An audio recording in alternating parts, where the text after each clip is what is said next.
Who's there? Nay, answer me. Stand and unfold yourself. Long live the king. Bernardo? He. You come most carefully upon your hour. 'Tis now struck 12. Get thee to bed, Francisco. For this relief, much thanks. 'Tis bitter cold, and I am sick at heart. Have you had quiet guard? Oh, not a mouse stirring. Well, good night. If you do meet Horatio and Marcellus, the rivals of my watch, bid them make haste. I think I hear them. Stand ho! Who's there? Friends to this ground. And liegemen to the Dane. Give you good night. Oh, farewell, honest soldier. Who hath relieved you? Bernardo has my place. Give you good night. Hola, Bernardo. Say, what, is Horatio there? A piece of him. Welcome, Horatio. Welcome, good Marcellus. What, has this thing appeared again tonight? I have seen nothing. Oh, Horatio says 'tis but our fantasy, and will not let belief take hold of him, touching this dreaded sight twice seen of us.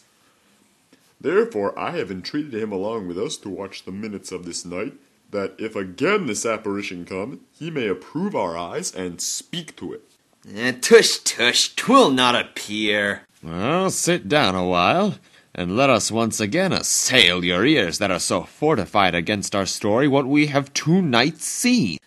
Well, sit we down, and let us hear Bernardo speak of this.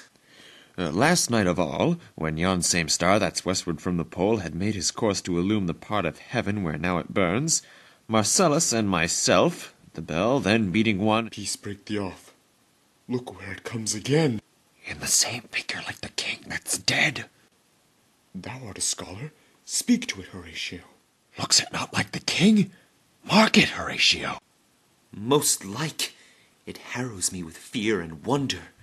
It would be spoke to. Question it, Horatio. What art thou, that usurpest this time of night, together with that fair and warlike form in which the majesty of buried Denmark did sometimes march? By heaven, I charge thee, speak! It is offended. See, it stalks away. Stay! Speak! Speak, I charge thee, speak! 'Tis gone, and will not answer. How now, Horatio?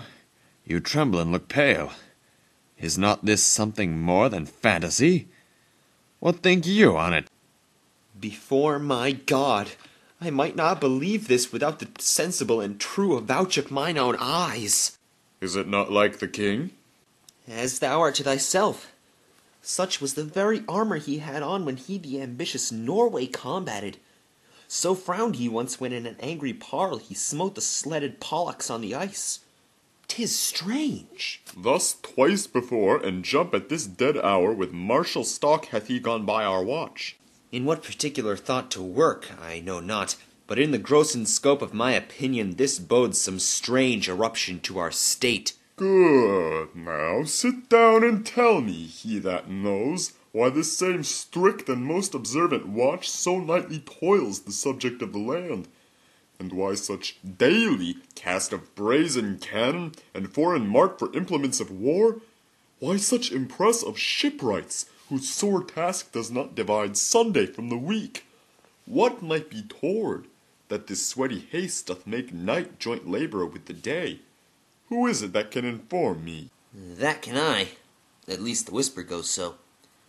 Our last king, whose image even but now appeared to us, was, as you know, by Fortinbras of Norway, thereto picked on by most emulate pride, dared to the combat, in which our valiant Hamlet, for so this side of our known world esteemed him, did slay this Fortinbras, who by a sealed compact, well ratified by law and heraldry, did forfeit with his life all those his lands which he stood seized of to the conqueror, against the which a mighty competent was gaged by our king, which had returned to the inheritance of Fortinbras had he been the vanquisher, as by the same covenant and carriage of the article designed his fell to Hamlet. Now, sir, young Fortinbras, of unimproved metal, hot and full, hath in the skirts of Norway here and there sharked up a list of lawless resolutes for food and diet to some enterprise that hath a stomach in it which is no other, as it doth well appear unto our state, but to recover of us by strong hand and terms compulsatory those foresaid lands so by his father lost. And this, I take it, is the main motive of our preparations, the source of this our watch, and the chief head of this post-haste and rummage in the land. I think it be no other. But even so, well may it sort that this portentous figure comes armed through our watch. So like the king that was and is the question of these wars. The mode it is to trouble in the mind's eye. In the most high and palmy state of Rome, a little ere the mightiest Julius fell, the graves stood tenantless, and the sheeted dead did squeak and gibber in the Roman streets, as stars with trains of fire and dews of blood, disasters in the sun, and the moist star upon whose influence Neptune's empire stands was sick almost to doomsday with eclipse.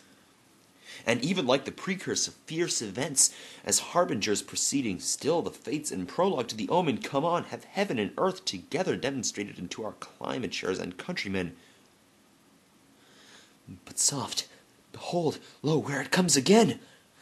I'll cross it, though it blast me. Stay, illusion! If thou hast any sound or use of voice, speak to me! If there be any good thing to be done that may do thee ease and grace to me, speak to me! If thou art privy to thy country's fate, which happily foreknowing may avoid, oh, speak! Or if thou hast uphoarded in thy life extorted treasure in the womb of the earth, for which they say you spirits oft walk in death, speak of it! Stay and speak! Stop it, Marcellus! Shall I strike at it with my partisan? Do if it will not stand! 'Tis here! 'Tis here! 'Tis gone! We do it wrong, being so majestical to offer it the show of violence, for it is as the air, invulnerable, and our vein blows malicious mockery. It was about to speak, when the cock crew. And then it started like a guilty thing upon a fearful summons. I have heard the cock that is the trumpet of the morn doth with his lofty and shrill-sounding throat awake the god of day.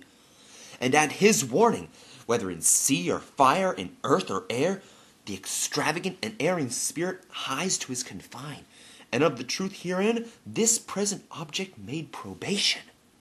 It faded on the crowing of the cock.